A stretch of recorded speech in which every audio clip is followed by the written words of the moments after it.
வணக்கம். செல்வகுமாரின் 2 நிமிட வானிலை ஆய்வறிக்கை 2025 ஏப்ரல் 14. இனிய சித்திரை 1 தமிழ் புத்தாண்டிலே வணங்கி மகிழ்ந்து அறிக்கையை சமர்ப்பிக்கிறேன். கடந்த 2 நாட்களுக்கு முன்பு டெல்டா மாவட்டங்கள் வரைக்கும் கனமழை பொழிவை கொட்டிய நிலையில் தற்பொழுது மேற்கு தொடர்ச்சி மலை மாவட்டங்கள்லேயும் கர்நாடக எல்லையோர மாவட்டங்கள்லேயும் மழைப்பொழிவு கொடுத்து வருகிறது.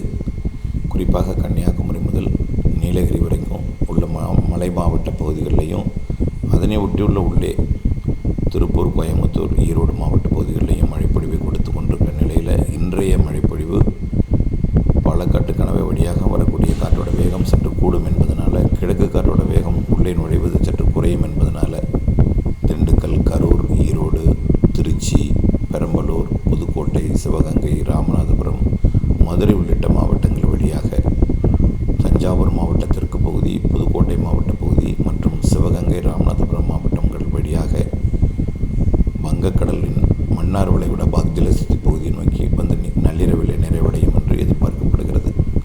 மேற்கு தொடர்ச்சி மலைப்பகுதிகளில் மட்டும் பெய்யும் மழை மேற்கு மாவட்டங்களுக்கு நேற்று வந்த நிலையில் இன்றைக்கு சற்று உள்ளே மத்திய மாவட்டங்களுக்கு வந்து ராமநாதபுரம், புதுக்கோட்டை மாவட்டங்கள் வழியாக வங்கக்கடல் வரைக்கும் வரலாம்.